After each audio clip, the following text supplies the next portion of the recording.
Ladies and gentlemen, comrades and friends of the OR Tambo School of Leadership, welcome to yet another episode of Tintswalo's Perspective. This is our 11th episode on this platform. This is where we have conversations with young people from all walks of life, trying to make the point that young people do have something to say about the state of the country and the future that we should build, but also they are actively involved in building that particular future.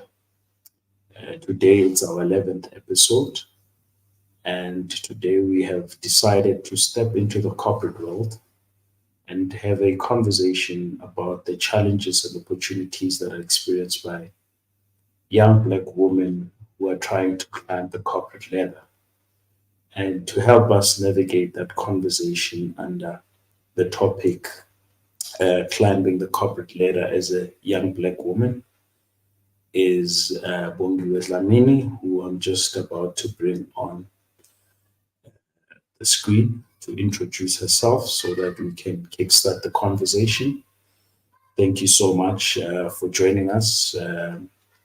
We welcome your comments and questions so that you're part of the conversation. We are live on X, Facebook, and YouTube.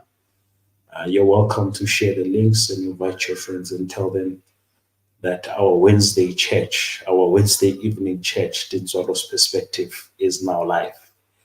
So without any further ado, I'm going to bring Bongi on screen. Bongi, welcome and thank you so much for joining us. I know that you're one of the busy and dynamic people that I know have the privilege to, have access to. So welcome to Tintswalo's Perspective, and kindly introduce yourself. Thank you, Gifelse. Thank you so much for having me. And good afternoon to the guests and everyone who's joining, and thank you for taking the time to listen to us. So I am Bongiwe Dhlamini, and I'm a young lady from Soweto, born and bred. And I currently work for a multinational financial services company, and I am in the sustainability field in that company. So thank you. Thank you so much, Bongiwe. Interesting enough, me and Bongi, I call her Bongi, but she's Bongiwe. So I think she will permit me, I met at a conference in Cape Town. This was the inaugural Cape Town Conversations, which was hosted by the Thabo Mbeki Foundation in collaboration with the ORF and Think 20. And this is a think tank that was established, I think, by India when it was part of when it was leading the G20, which is now led by Brazil. And next year, we are going to lead South Africa. And since then, we've been having different conversations on a variety of issues. And that's why she's here, because I had to convince her to say, Bongi, please come to Tintswalo's Perspective and share some of your thoughts, with our listeners. You said that you are you are a sustainability specialist. What does that entail? Before we get into the crux of it? Okay. So being a sustainability specialist is a broad job, right, or role, because you look at the company and its long-term sustainability, if whether or not it will be there in the next 5 to 10 years. So it means you look at everything from the environmental perspective, you look at the social perspective, as well as governance. And what we call in this day and era, we call it ESG performance, which is the company performance. And this accompanies your financial statements and your annual results. So when investors are looking to invest into a company, that's what they look at. They would look at the financial statements, how the company is performing, how heavily leveraged it is. And then they also then now pair it with a sustainability report, and that's predominantly what we do. And what we report on, for instance, you've heard conversations about carbon footprints, and companies trying to decrease that. You've probably heard of the terms net zero, and you've heard of carbon credits. So it's a broad role that looks after almost everything in the company, because you look at the operations, you look at the strategy, you look at customer service. So it's very broad, and I think you need to have a very strategic outlook towards the business in order to merge everything together, so that one is not overpowering the other. So you can't be heavily focused on the social aspect and forget the environmental, because the environmental aspect as well affects people, not only in the corporate, but in the communities that the corporate functions in, and as well as the country, when we're looking towards the decarbonization economy and the just transition. So that's what sustainability is about, essentially. No, thank you so much. I just use that as an icebreaker so that you can feel at home. But you've said some interesting things that I would like to, engage a little bit more before we get to the crux of today's conversation. Obviously, you are speaking about sustainability in business terms, in corporate terms, right? How do we relate that in a personal, aspect, right? And I think this is very important because we are talking about climbing up the corporate ladder, which attached to that has to be some level of sustainability to say, if I want to get here, if I want to move from here and get to a particular point, there are certain things that I need to do in order for me to sustain my longevity to get to that point. So how important is it to actually have a sustainability plan as an individual in terms of your career outlook and future perspective about where you want to be? That's a very good question, Kifenze. And we always have these discussions where we play around with things that you wouldn't necessarily attach to either your physical or your spiritual. We play around with those concepts, and I like that. I like the fact that you've mentioned that sustainability is broad. It's not only for business, which is correct. It is also applied to your personal life. I always say to people, look at yourself as a business, because you function as one, right? There's certain aspects of you where you need to be strategic, where you need to look at your 5-year plan, and this is what we call our goals. Some people look at it from the perspective of saying, I will do a vision board. That's you now envisioning what you'd like to be in the next couple of months or years. And that's you strategically thinking, essentially. Then we move into operations. Operations is you saying, how then do I function to get there? What are the things I need to put in place, the processes in my life that I need to put in place in order for me to reach that vision? Then you also move into the economics and financial side of things of your life, and you say, how can I get there? How much do I need to save in order to do, for instance, this course that will get me to my 5-year vision? So when you treat yourself as a business, you then allow yourself to be sustainable in a sense, because what you're doing is you are looking at every aspect of your life, weighing in at equal levels. So you're not saying the way you do things is more important than, for instance, the how, you know what I mean? So what you do is not more important than how. You're incorporating all of these things and then looking towards the future and saying, for me to become the best person that I can be, I need to then approach life from step A, step B, step C. And I always say that everything is a part of a whole, right? Nothing is just separate from another part. And when you look at your body, it's the same thing. If you've never had your thumb, there's a lot of things you can't do by just missing a thumb, in your 5 fingers.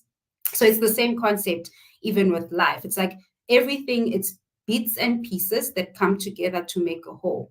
Now, I always say maximize on all those bits and pieces. So maximize on doing your personal branding, personal branding is very important for sustainability as an individual.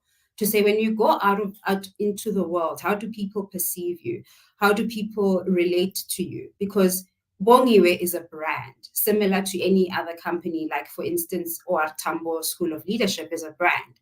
And how you present it is when I see the green, the yellow, and the black, and I see that face, I already know, okay, we're talking about OR Tambo. So with an individual, your brand is your character, your brand is how you recept to people, how you treat people, your brand is your work ethic, similar to a company. Their brand is customer service. How do you relate to your customers? Are your customers satisfied? And if you treat yourself in that way, then you will be sustainable. It's the same principles essentially. No, thanks for that. I think that's a very important note to start on, because on this platform we largely attract activists, and I think the points that you have just made, can help one navigate, the activist space, to say, how do I sustain myself as an activist, Mhm. uh, because there are different layers of activism. Some people are activists, social justice activists. Some people are climate justice activists. Some people are human rights activists. So I think what you've just said is important, and the key takeaway for me from there is that, how do I build habits that are able to actually sustain me for the kind of goals that I have, Mhm. considering all the important aspects of my life. And Mhm. I think this is something that we really need to tap into more. In fact, at the OR Tambo School of Leadership, those are some of the things that we stress on when we speak about, cadre development and developing people into leaders of social change. To say, Mhm. it's not far fetched. It's all the small things that you do on a day to day basis that establish you as an activist, the brand that you spoke about, and Mhm. you as a leader. So Mhm. thank you for that. So now let's get to our conversation. Climbing the corporate ladder Mhm. as a young Black woman. Now let's start here. What is a corporate ladder? Someone is listening to us and is saying, but Mhm. what is this corporate ladder that these people are speaking about? So let's start there and define it. Then we'll Mhm. speak about climbing it, and then we'll speak about climbing it as a young Black woman. Mhm. Okay, you're asking very relevant questions, and I like that. Defining something is quite important. However, I do caution that my definition might be different from someone else's. It's the same as how we define success, for instance, or happiness. Someone might say, if I live in a farm somewhere with my kettle and I have no cell phone and no laptop, that's a definition of success, and I'm financially free, right? But someone else might say, if I drive this car and have this house, that's my definition of success. So I would caution you or caution the viewers to also use their own definition in terms of what a corporate ladder is. And it depends, obviously, in the organization that you're in. But if I were to give a generic definition, I would say, the corporate ladder is you moving from uh, junior level, from staff level, as you enter into the corporate environment, and you move up to team leader, management, divisional, until you reach your general management, which is, I think, the highest in terms of specializing. Some departments use associate specialists, so it depends, right? But the general term would be, it's you moving up into the different leadership positions that have been placed in corporate. And sometimes you may manage a group of people, sometimes you may not. You probably would manage projects, but yeah, most of the time you'd be managing people. So you're moving from staff level. Staff level is very entry level. It could be just fresh out of university as a graduate. Some have graduate programs, and then just after graduate programs, as you get taken into being permanent, then you move into staff level, and that's probably the lowest range, and then going up to your general managers. So in essence, this speaks to the layers of leadership within an organization, right? Yes. So how does one climb this corporate ladder? And second, what does this climbing signify, right? What does it signify, right? Um, and maybe a bit of a controversial question. In what context is this climbing happening when you look at the state of corporate South Africa and the socio-political climate of South Africa, and the environment in which corporate is established? Okay. So I'll start off with the first two. Climbing the corporate ladder means that you are working your way up that ladder, right? You're working your way from staff level to management level. And management level means you are given more responsibilities than you would have as a staff member, right? Similar to, well, I'm not very political, so I wouldn't know how the cadres work. But yeah, when you're in staff level, you have less responsibilities. You do not necessarily manage people, which is the most important thing as you go higher and higher.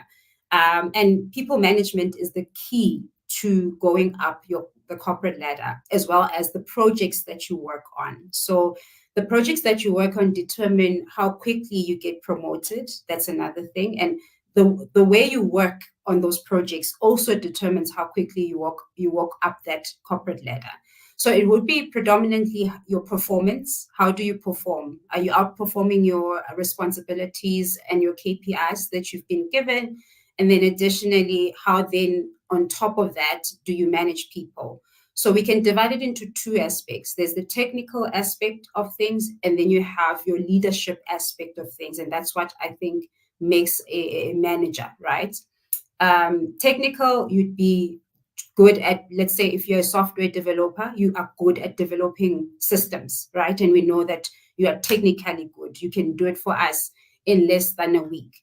Then when we come into the other aspect of management, some people miss it there. Some people are more technical than others. Some can balance the two out, but you need to be able to harmonize the two. So when you know something, I always say this, that when you're competent in something, we don't necessarily worry about that, Kifenze, we know, right? Because we've seen you perform in projects, we've seen you give us the results and maybe make millions for the company.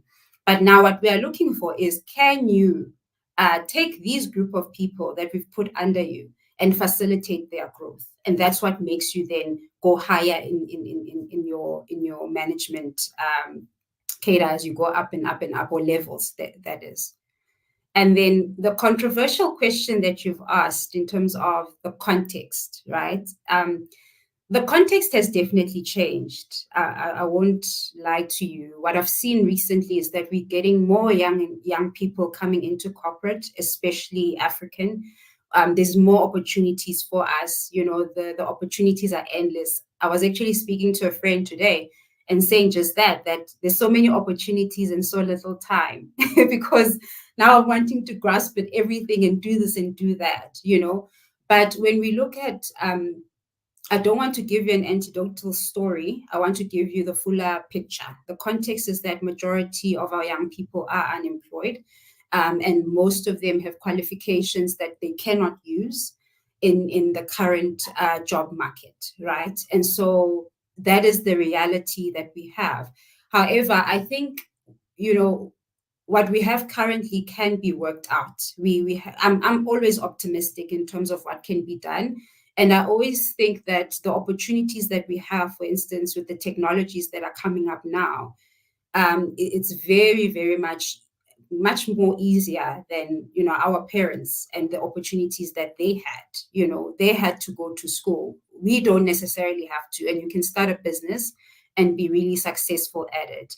I just believe that sometimes we tend to overemphasize getting jobs for instance, in corporate, instead of emphasizing that, you can use your degree to start a business. You can use your qualification that you got in linguistics and do something else.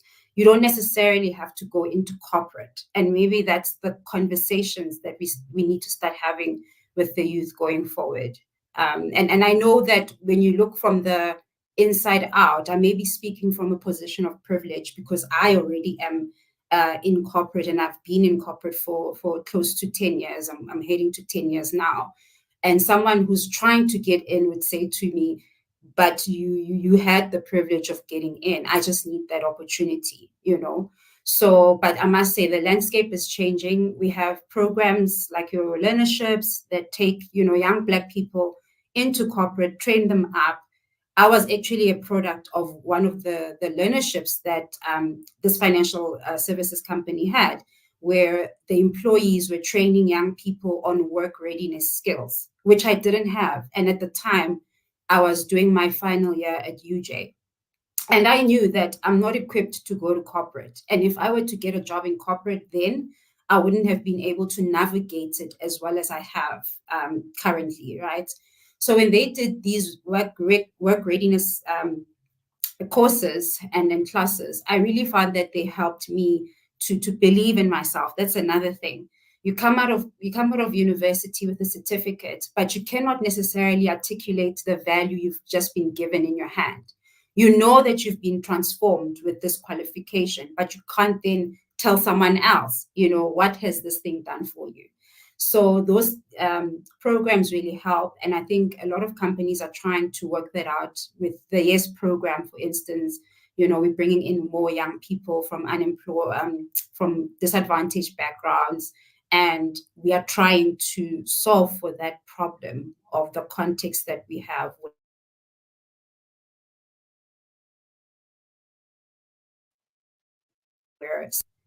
I hope I answered your question. You can drill me a bit more so that we get to the crux of everything. No, thanks for that. Thanks for that. I like the fact that you say that the landscape is changing, and we need to be aware of those changes, because then there are opportunities and challenges within those changes that we need to, be in charge of, so that we can be sustainable. You know. Mhm. Now, what are the barriers of entry? You spoke about difficulty of entering into corporate, but secondly, what are the challenges with climbing this corporate ladder? In general, and then lastly, you'll particularize that to young Black women, so that we can now get into the heart of the conversation. And I mean, for example, I speak to a lot of friends who are in corporate, and some of the things that they flag is that, look, things such as institutional racism are still rife. Having bad managers, who are gatekeepers and demoralizers, and in some cases, not having enough psychosocial support, right, in order for you to fit into that organization. And some of the things that they also speak about is bad institutional cultures, that are not developmental in their nature.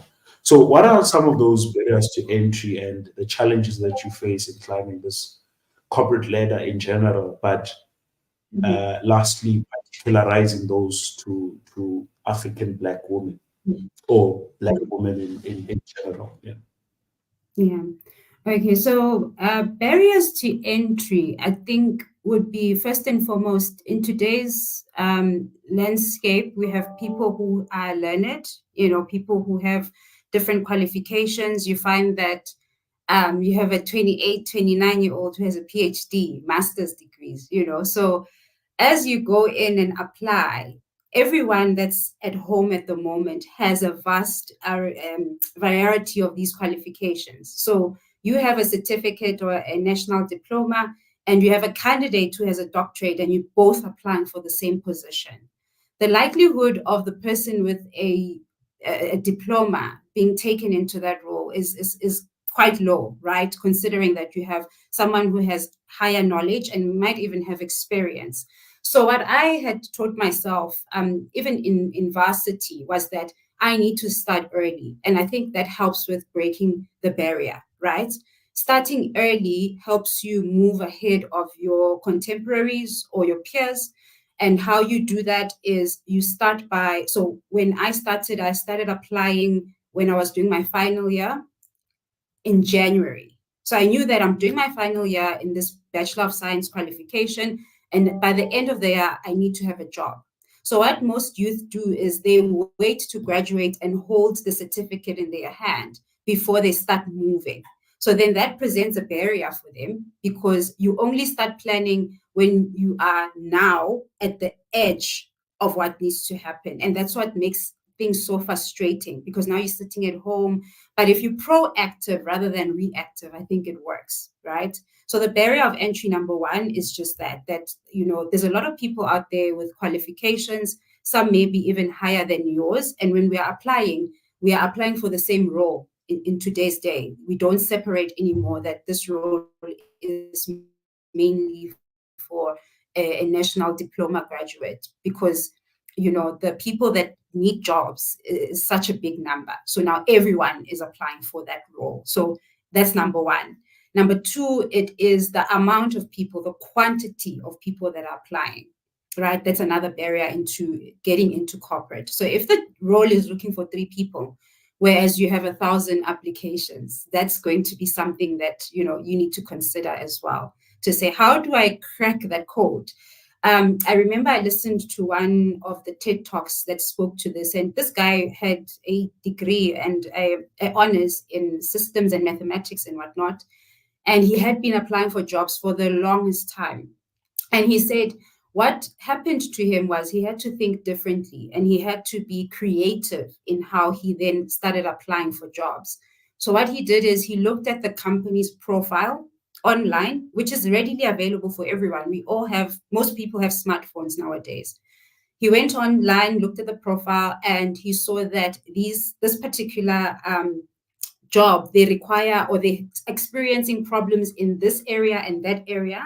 He then created a presentation addressing those areas of concern and giving them what he thought would be a nice solution. And he sent that together with his CV. So obviously, when you do that, that separates you from your peers. It creates that thing to say you are proactive, you are looking to solve for problems because that's what companies are looking for. They are looking for problem solvers. So you are now sending what you think could be the solution. He got the interview and eventually he got the job. So that's another barrier, right? That you need to break through. It's not only now the qualifications and how and the number of people that are applying, but it's also now the creativity in which people are applying for jobs because the market is so saturated. And I think that's something we need to also consider. The barriers I would say is that's from a person perspective, right? That's from an applicant perspective. But from a company perspective is that companies don't have all infinite resources. And I think we know that. I think we should be, when you read financial statements, when you look at the government and when they present the budget to us, you'll know that we don't have infinite resources. So companies are also going through that where they need to sift out and say, who's the best candidate that can give us the value that we need at the amount of price that we are willing to pay? And that's another thing, right? So I know when I was starting off, I was very ambitious. I thought that I would go into corporate and immediately earn 6 figures on a monthly, not even an annual basis. So when you're inside, you then start learning these things and seeing that, actually they don't have infinite resources, and the resources that companies have, they need to be distributed. And so when I started learning that, I then realized that I need to be the person that outperforms, number one, so that I can verify and validate why, I want to be promoted or I need this increase. You know what I mean? Number two is that with the limited resources that companies have, the external macro landscape is quite volatile, right? Especially in today's day, there's a lot that's going on externally, outside of the internal environment of the company. There's economic crisis, there's geopolitical, so it's a lot that's happening that companies are also trying to manage. And like I said in the beginning of the interview, that when you look at yourself individually as a company, you see these things as well. And you then take what the external environment is signaling to you, you take it and you say, okay, because now the interest rate is so high, it means I am going to cut down on entertainment costs, right? And I'm going to then channel these costs into studies or into paying off my debt or into all of these other things that this money needs to go to, right? That's how we function as humans. Now, it's the same concept with the company. They need to also do that exercise for themselves and say, as a company, for us to be sustainable, for us to be here long term and serve the people that we want to serve, especially for purpose-driven companies, those are the decisions that they make. So if those are the decisions that are being made from the person externally, when looking inside, you might think, yeah, they don't want to employ us. They don't want to take people in. They're not employing in this company. But essentially what's happening is that they are trying to remain sustainable for maybe their current workforce. And maybe at a later stage, they will start taking in people. But the same exercise that you do for yourself and your family when things are tight, that's the same concept that the business has as well. That's what they do. So barriers to entry, I think I've answered that question. Let me know if you'd like for me to go a bit deeper. No, But I think I think you've covered that nicely. You've covered that nicely. Let's now and talk then about the challenges with climbing the corporate ladder. yes, the challenges, and as a young Black woman, right? I think that's quite important. The challenges, I think, let me think of my answer correctly, because you always experience challenges. That's the thing, right? I remember when I started, the first challenge that I had was that I was new and I didn't understand the role that I was in. That's number one, right?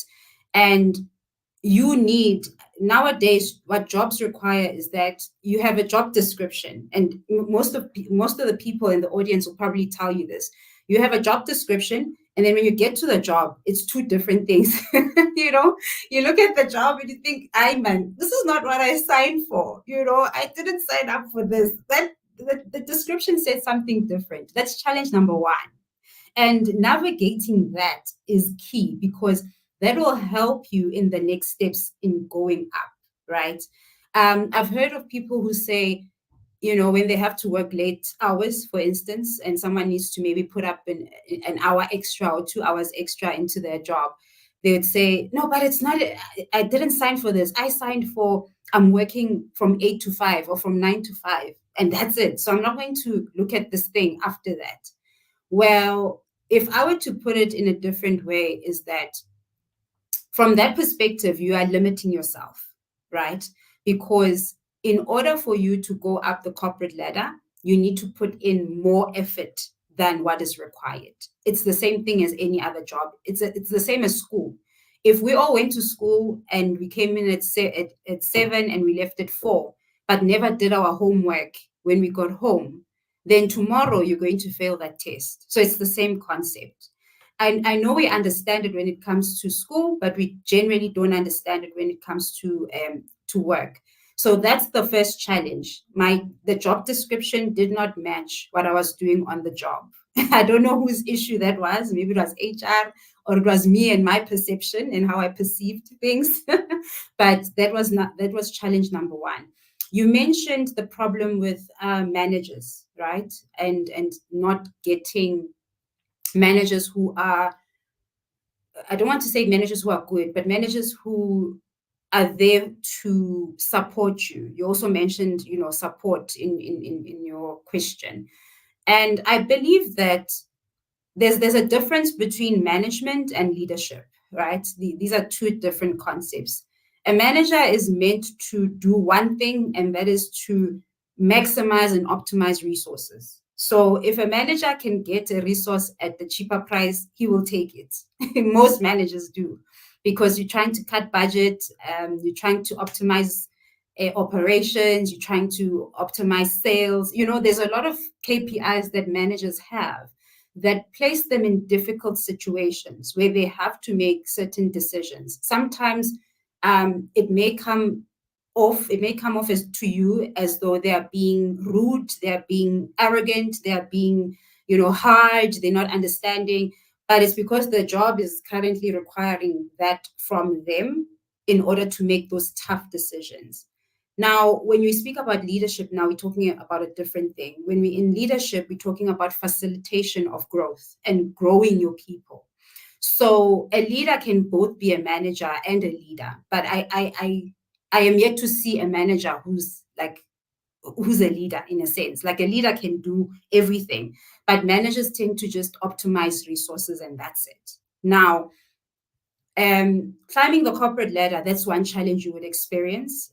Most people nowadays, I've heard that, some of them have more qualifications than their managers. And so they feel as though they should be the ones who are managing. And then there's always that back and forth with the manager. There's always cases upon cases.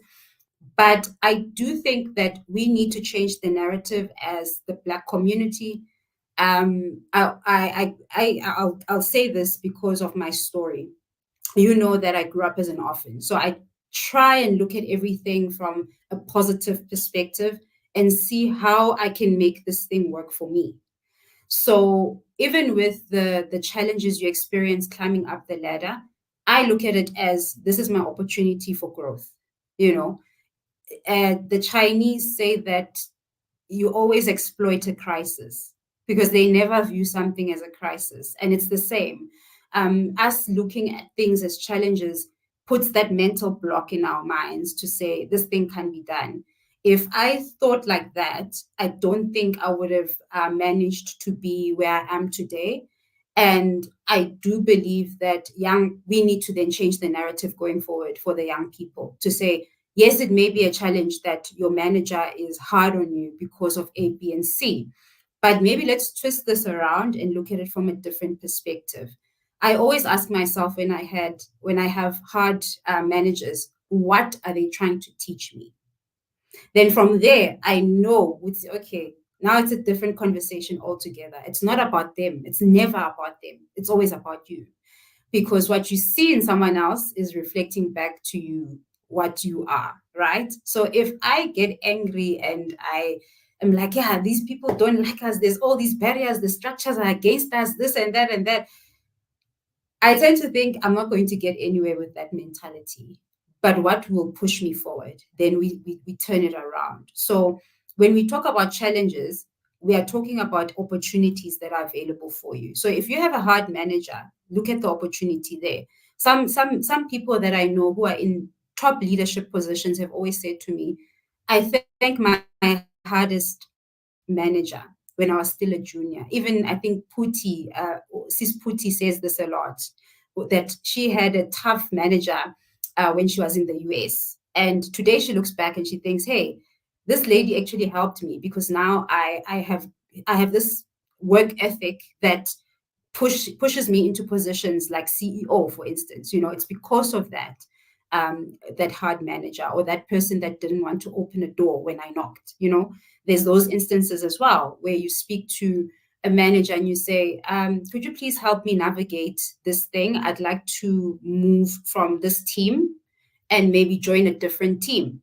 Now, as I said, a manager is always managing resources. They're optimizing resources. So for them, it's a red flag, right? It's like, oh my gosh, this person wants to leave. Now I'm going to have to get someone new to fill in this position. You know what I mean? So always think about it from their perspective. Look at it from a perspective of what am I supposed to learn from this? And then look at it from a perspective of, can this be an opportunity and can I exploit this opportunity to take me higher? And that's how then you go up the corporate ladder. Thank you for that. I think we have touched on the barriers of entry and some of the challenges. And I like the fact that you're moving from a positive paradigm where when you say this is the challenge, this is how to respond to it. Because then it allows us not to be depressed. You know, but let us particularize the situation to young Black women, right? What Mhm. is it like to be in a corporate space? We all know that we live in a patriarchal society, and any organization is a microcosm of the society. Anywhere you go, you'll find remnants of patriarchy that are hovering around the room. In some places, they are more pronounced. In others, they are, being dumbed down. But there is no doubt that patriarchy is still alive and thriving. So, what is the situation like for a young Black woman, and how do we navigate that as young Black women who want to climb the corporate ladder? And when I say we, I speak in Mhm. general terms. I identify as male, so I'm a man. Yes, yes, okay. That's an interesting question you ask, Ifenze, because and I might be biased, and I haven't been paid for this, I promise.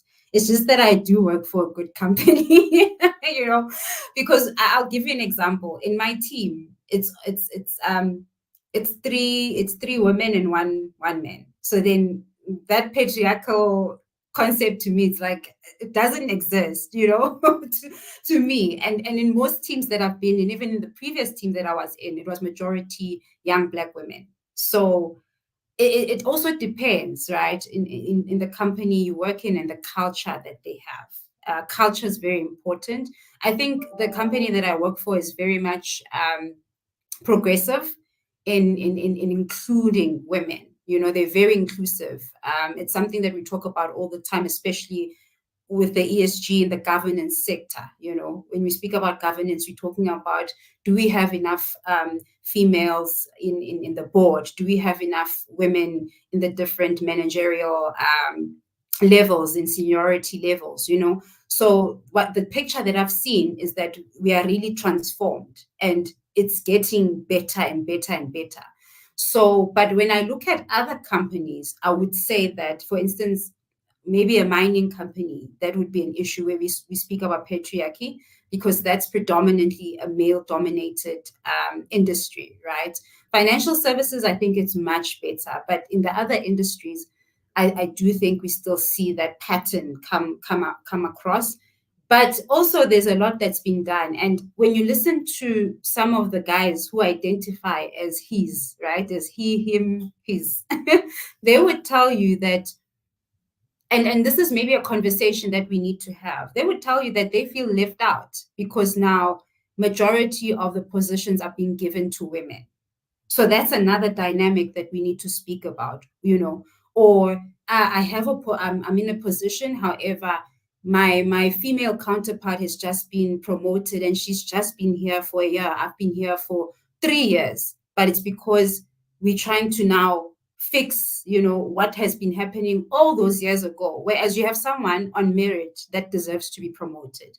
So that concept of patriarchy depends as well. It depends on the industry. It depends on the company culture and how transformed they are, that specific company, and how progressive they are as well. I know where I work, it's a conversation where we say, how are we getting young ladies to climb up? And I'll give an example. Today in the morning, I attended a webinar where one of our female Black board members was talking to us, right? A non-exec. And it was just women, you know what I mean? And it was women who are in managerial positions going up. And we had a nice discussion about how do we create community? How do we build each other? How do we lift each other? Now, if you were to speak to a gentleman, they would say, no, we don't have this. And they would probably feel left out.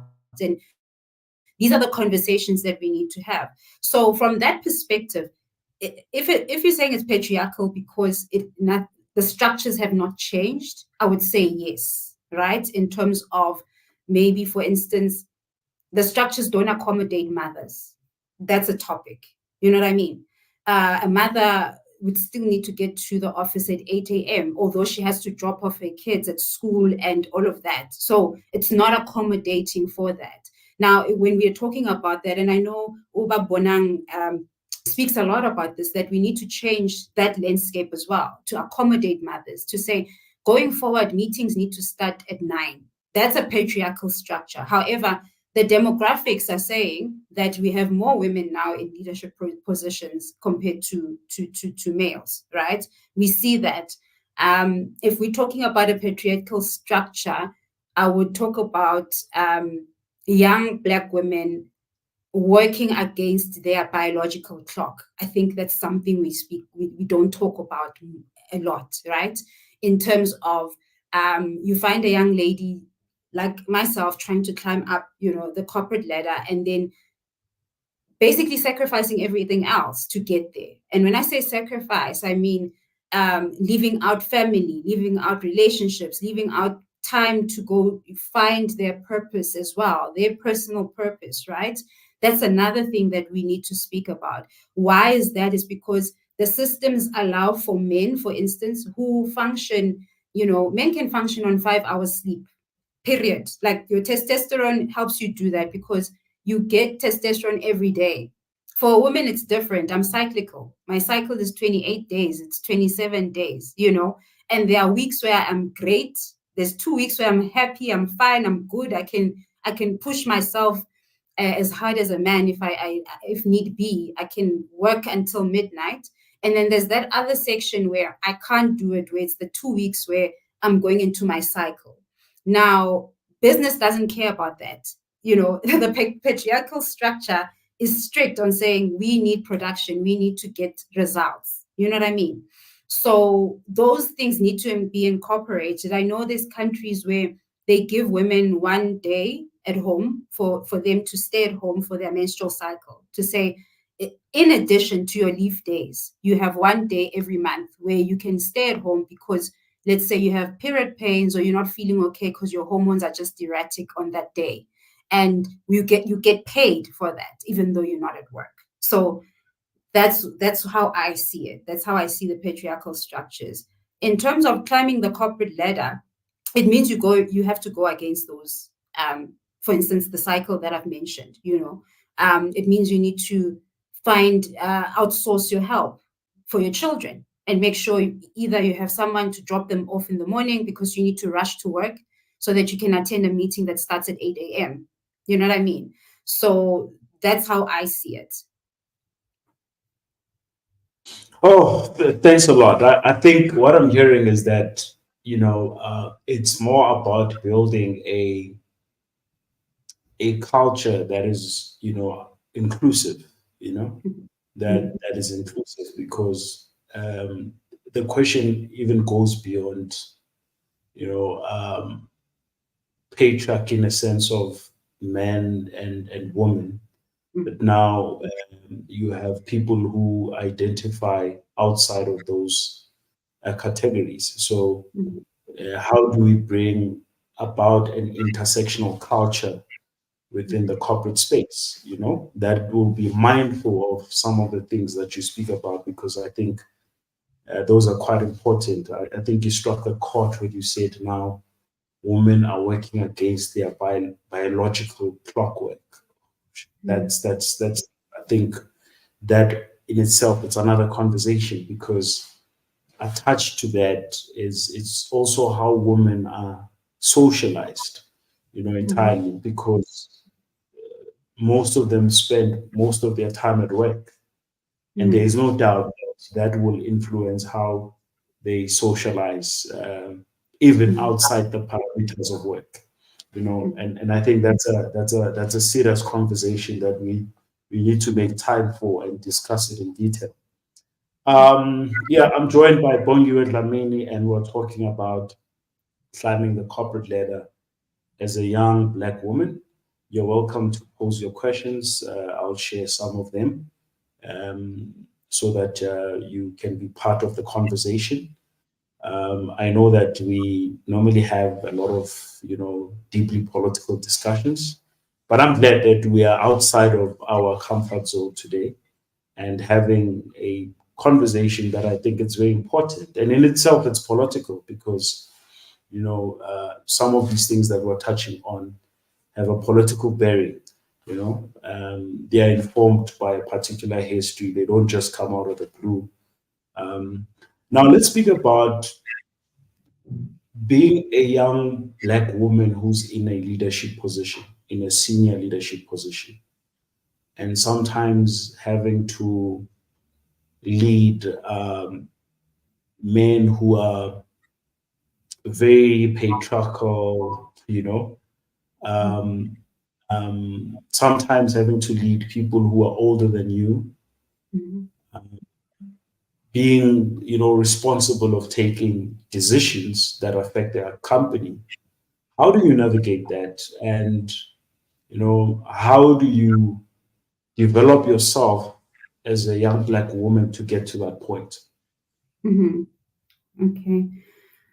So the challenge there in working with intergenerational, an intergenerational group is a life thing, especially for young Black women who we've been taught that you need to be respectful to your elders. You can't tell your elders what to do. There's just a lot of things we've been conditioned that you can't do, especially if someone is older than you. So then it presents challenges when you have to give, for instance, an instruction to that individual to say, I need this thing today. You know what I mean? Or I need to have this document or this report sent to me. Or even if they send the report, you send it back and you say, could you please maybe fix this and that and that and that? And the person might take it as though she's disrespectful because of that. And I think the mind block for us is not only for the youth, it's also towards the older generation where they can switch as well, even in corporate, where to them, if you are managing them as a young lady, they still see themselves as your mother. I'm your mom, I'm your mom's age, so you must treat me as such. But it's a different environment. So we can't compartmentalize our lives. That's number one. So that becomes very hard. But I've worked with a group of men and had to give instructions to them. And I remember the challenge for me was, this is not me. I'm generally a soft person and I'm very much calm and kind, and I cannot give a firm instruction. So instead of maybe saying, please do this, da da da da da, I'd say, do you think you'd be able to do this by this time? So it's like a dance for me, and I negotiate these things with them.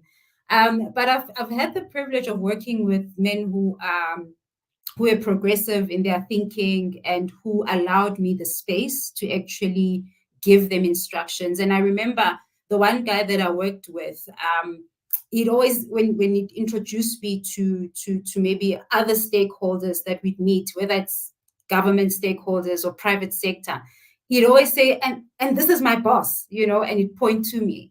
And people would look at him because he was older than me. and people would look at him and say, are you sure? Is she really your boss? But you find that there's those guys who promote you, who endorse you as well, so that they make you comfortable in your role. So that's the experience that I've had so far. Obviously, you find the outliers who would probably be a bit more aggressive and less responsive to you being a woman and maybe giving them an instruction. But I think that for those type of people, you generally need to prove yourself first that you are able and capable of doing the job. I think the males speak a different language. You speak action, and when you see results, you then respect. You know what I mean? So I think that's the challenge that we experience as young black women, is that we first have to prove ourselves before we give in the credit. We don't come in like our male counterparts already having the credit given to us. We have to work hard. We have to put in 10 times as more the effort just so that we can align and for you to take me to heart or take me to your mind when I suggest something. And that's been, yeah, one of the challenges that I've experienced. But as you grow and you learn, you realize that actually it's helping me more than it's helping them, right? By me having to put in 10 times more the effort, I'm actually becoming more competent in what I'm doing. And that's another thing that we don't discuss, that now I'm becoming 10 times better at what I'm doing, and that opens me up for promotion. Then if you've been in a position for 5 years and I came in 1 year, I already have 5 years worth of experience because of the effort that I've been putting in. And that opens me up to promotion. So then it's like, how do we tally that? So navigating that, I would advise young ladies to put in the time, to put in the work, to really be competent at what you do. I always say to people, I want to be as competent that when you wake me up in the morning and you say, you ask me a question about my job, I can answer it in my sleep. That's how competent I want to be. And by doing that, then I'm able to play with, the big guys, especially when they doubt if you can perform or if you really even know what you're talking about. And we've seen that in most industries, even in mining, where women had to prove that actually I can get a degree, a mining degree, or I can do this, I can be a doctor, I can do. So we've had to prove ourselves from back in the days. We still are doing it. It would be nice to be given the credit without us having to work so hard for it. Like when you introduce a guy and you say he's your manager, you see how differently the guys would recept to that guy as opposed to a lady. There's still the tug of war internally for them, and then after some time, they recept a bit better. We haven't been in the team maybe for a couple of months. So we do need to improve a bit more on that. I certainly agree with you that we ought to get to a point where we give recognition to women without them having to go the extra mile, because Mhm. sometimes you find that a woman is head and shoulders way above their male competitor, but they have to, always go the extra mile. Interestingly, today I had a conversation on Power FM with Bobby Malloy, and we were reflecting on Charlotte Matheke's life, Mhm. and Charlotte Matheke was one powerful woman that I would encourage, all the women and everyone who's in the space to actually go read about. One of the first South African women to receive a black South African woman to receive a university degree, a BSc degree from Wilberforce University in Ohio. And when she comes back, she attends the South African National Convention meeting as the only woman in that meeting. And she asks, about the role of women in struggle, and a committee is set up to respond to her. And when that committee comes, it says, but we are not ready for women to actually lead delegations and to play an active role in the struggle. And interestingly, so Blackie writes a very, very interesting um, um, opinion piece on the outcomes of the meeting in a publication called Guranda Bekwana, meaning a weekly publication that he used to write for. And he says, and I'm paraphrasing, that it's terrible that those men had to give her that kind of response when in fact Mhm. none of them even had a degree. When she had a degree from a university in America, and when I read the contributions that were made, this is so Blackie speaking, Mhm. the only one that made more sense was actually her input, you know. And he was speaking against this idea of actually, um, judging people based on these flimsy categories that you are female, therefore you don't qualify to be here, without actually interrogating the substance of your contribution. Right? Mm.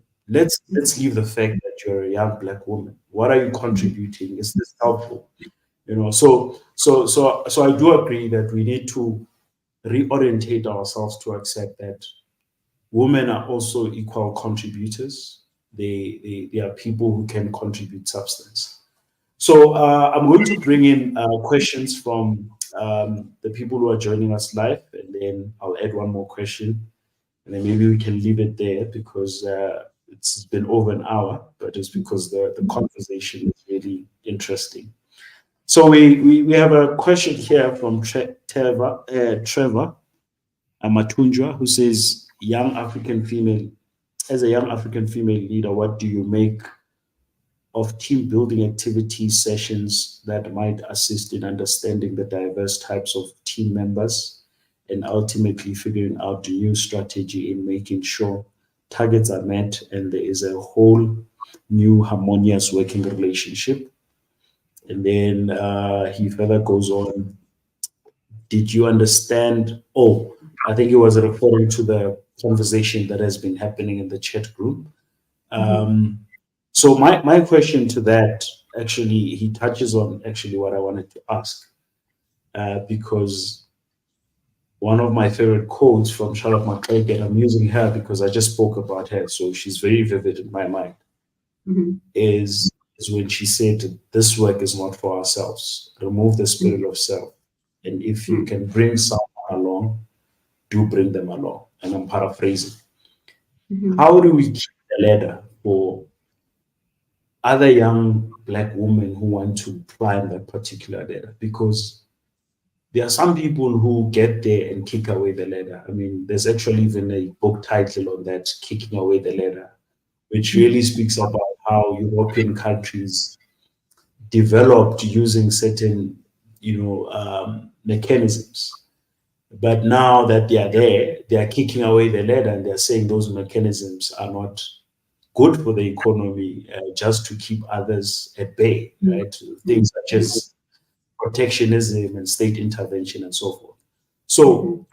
as young black women who get to the top, how do you keep that ladder, and ensure that you extend a hand to bring someone along with?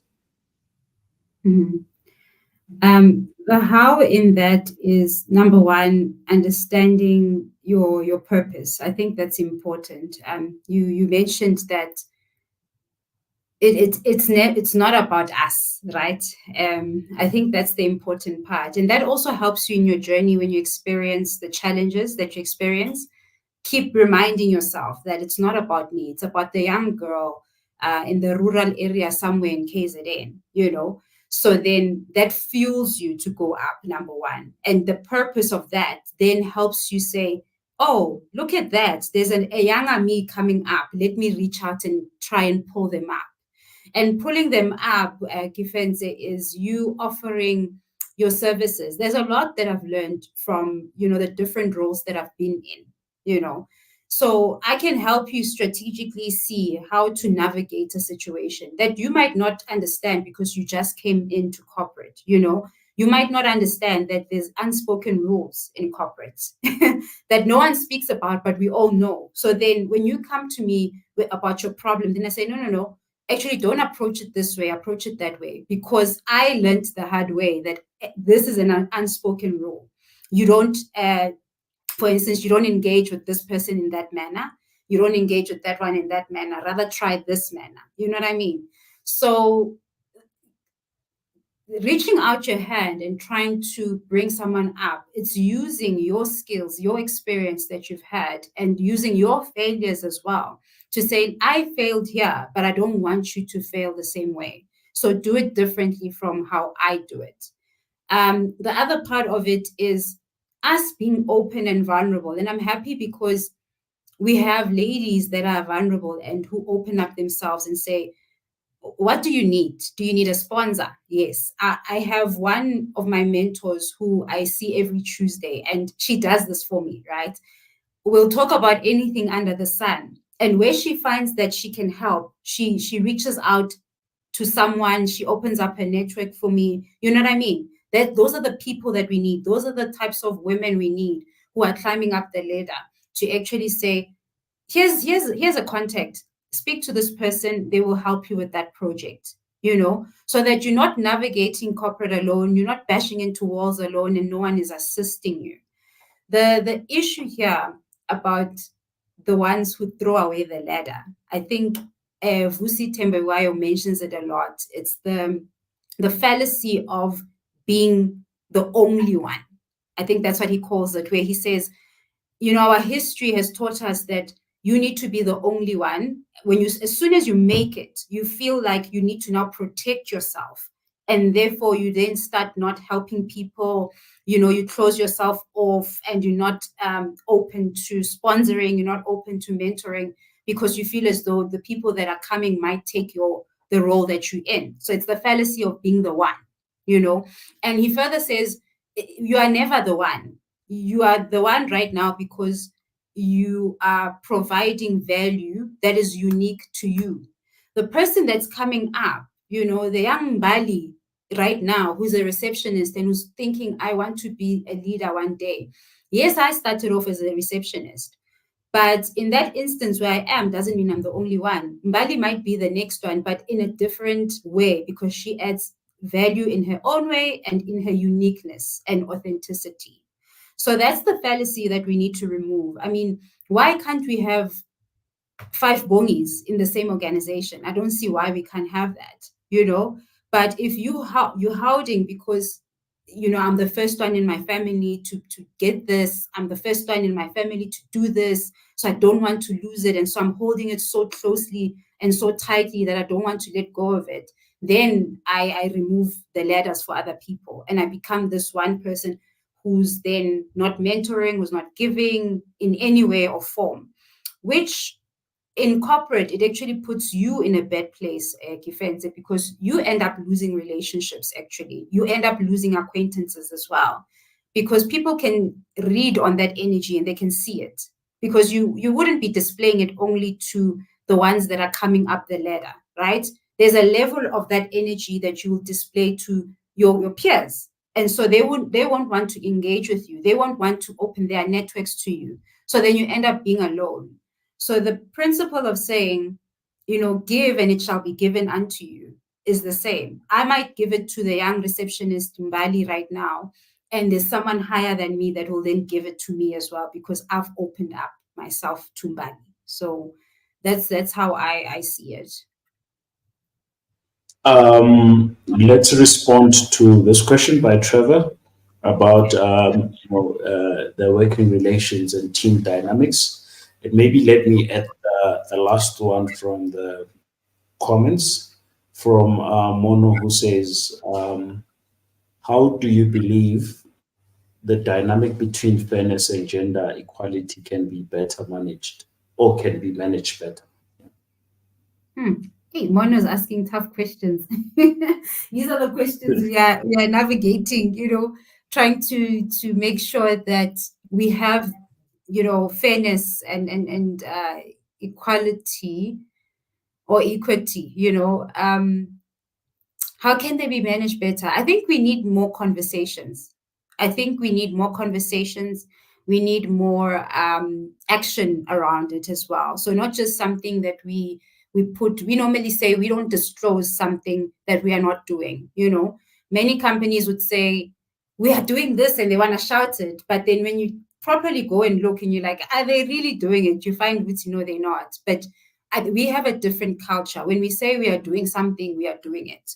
And I like the fact that right now there's global organizations that are pushing for these things, for these mandates and agendas, right? Like your United Nations Global Compact is doing a great job at it, trying to bring companies together and advocating for fairness, gender fairness. And we're having conversations in different institutions that are discussing this.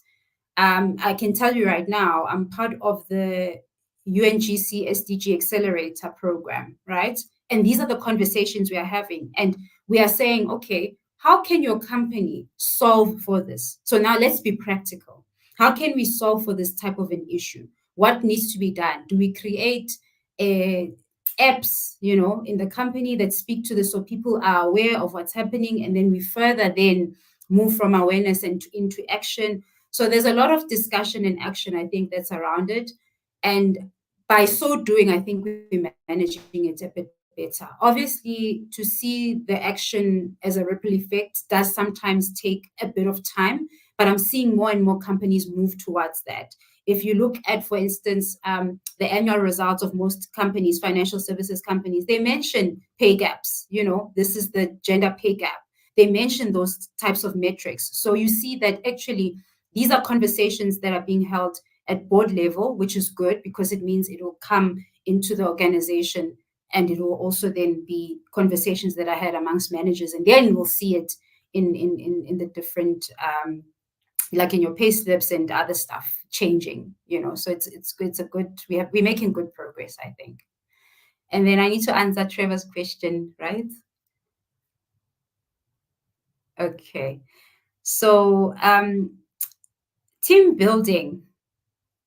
I think team building helps, but I also would like to caution you in that I know we always say people bring their whole selves to work, which I don't believe is true. I found that people have some sort of a representative at work, and then if you see them at home with their family, they're another person, right? And for this conversation to happen that you're talking about, Trevor, where we assist in understanding diverse types of team members, requires people to be their authentic selves and be comfortable in showing themselves as authentically as they can. Now, with the view that we're trying to merge the team, I think it works. The team dynamics they become better with you guys meeting more over time, talking about your family, talking about your passions. I then start understanding what exactly does Gifenza like, what doesn't he like. Oh, okay, so he's this type of a person. So it does help in building diverse teams, and it does help also in building strong teams that look out for each other.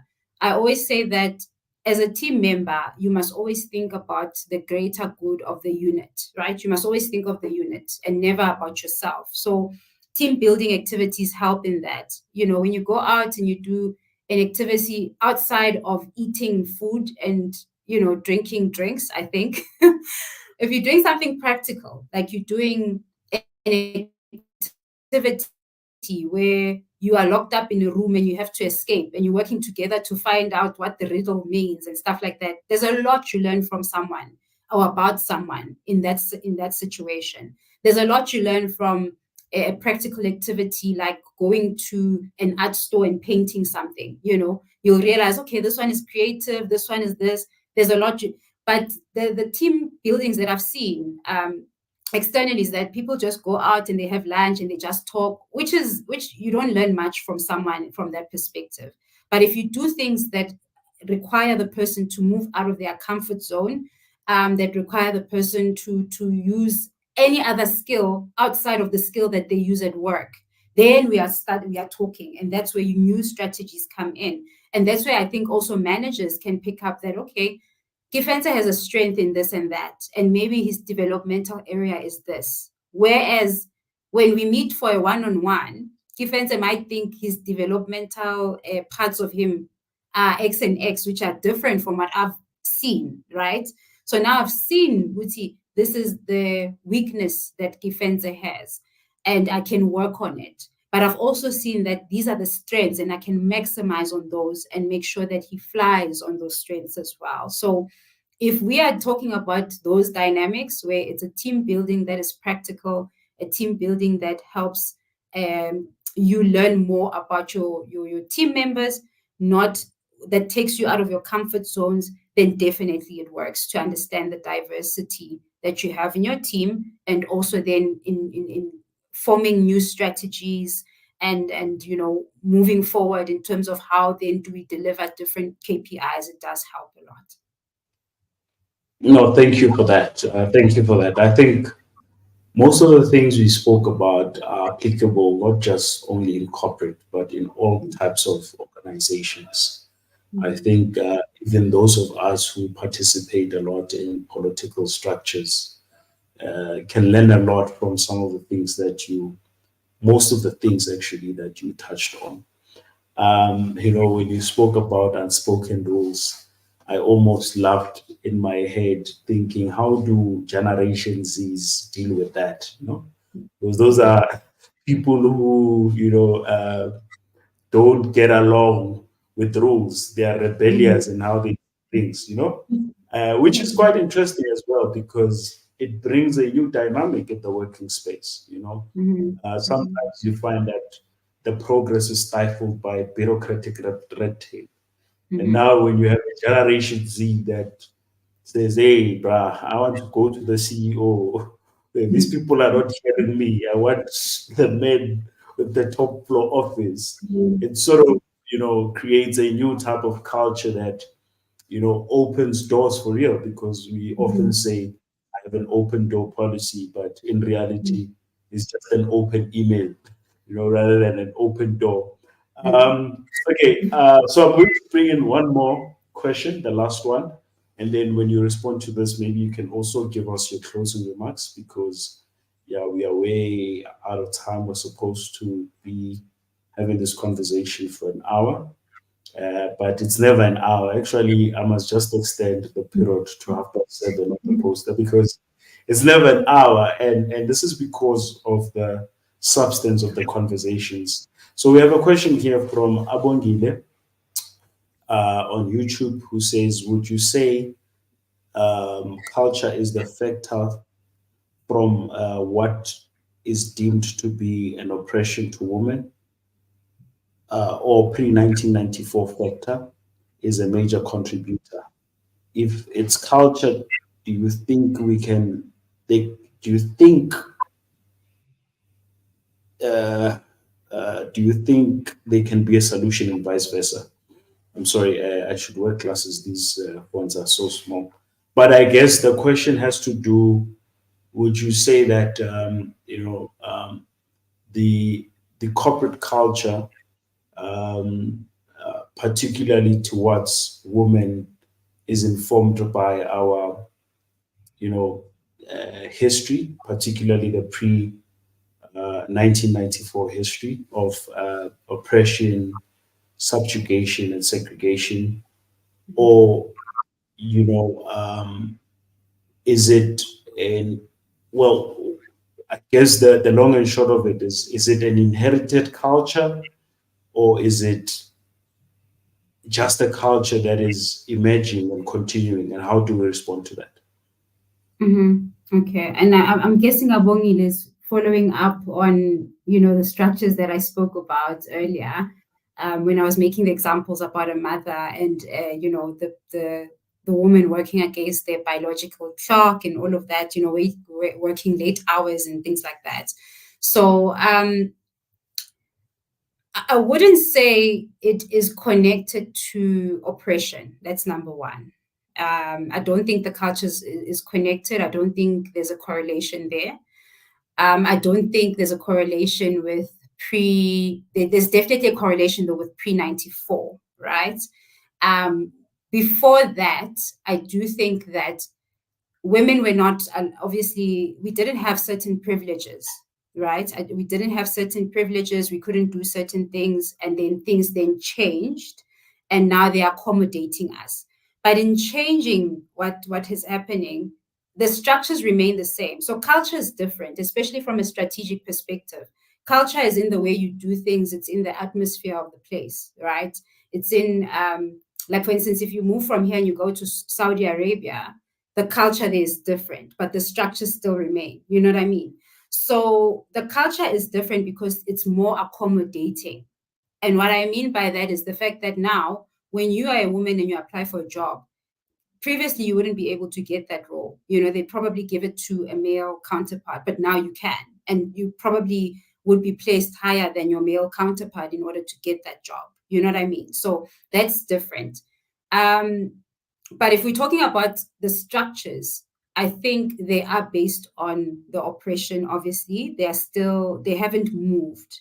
And if they were to move, we would see a difference in that. For instance, with the example I gave with the mothers, you would be allowed to come to work, let's say at 10, and that's when you start your day, because now you've done everything that your family needs, right? You've taken your kids to school, but it means you don't have to wake up at 3 a.m. to do all those things. You can actually wake up at a comfortable time at 7, get the kids ready, make sure breakfast is done, the family's eating breakfast, and you all leave comfortably so, and then you start work at 10. So you are not agitated, you're not anxious, your stress levels are not high because you need to rush. You're doing everything nice at a nice pace. So that's something different, I think. Now, if I'm not very familiar with history, I didn't study history at school. What I do know is what Gifense shares with me. So in pre 94, I'm a born free. So in pre 94, I'd have to read up on that, Abongile, and maybe get back to you in terms of answering the other part of your question. But yeah, so I'm not very well versed in history. I know just tiny bits, and I think this question deserves a comprehensive answer. I haven't looked at all the other aspects that come in. No, thank you very much, Bongi. Maybe in trying to assist you to respond to that question, I think a part of it is inherited. Um, Mm, no, part of it is inherited, and that's why we have affirmative action to try and redress some of those challenges. You're quite correct. There are so many spaces where women were not allowed mm, to participate in, particularly, Black women and Africans in particular. And today we see them occupying the highest positions as a result of affirmative action. Part of the reason why, you have somewhat a progressive outlook in some of the corporate institutions is that they are also required by legislature to have certain quotas. There is the BEE score, for instance, that says if you have an X amount of women in your senior leadership, these are the incentives. If you have disabled people as part of your leadership structure, these are the mm, incentives. So all of those laws are done, with the constitutional mandate to actually redress the injustices of the past, right? mhm, But I don't think we should be pushed just by legislature.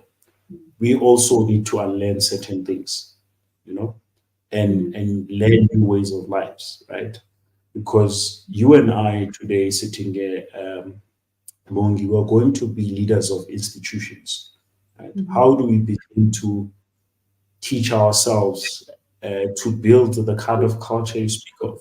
To understand that I can't have a meeting at 8 a.m., you know, when I have some of my team members as mothers, right? I mhm, can't have a meeting late at night, mhm, understanding that there are mothers who have to help children with homeworks and all of that, you know. So I mhm, guess beyond the legislative requirements, we ourselves as young leaders have to start unlearning some of these inherited cultural mm, practices that are regressive and start being in a progressive mindset that allows us to easily build these cultures.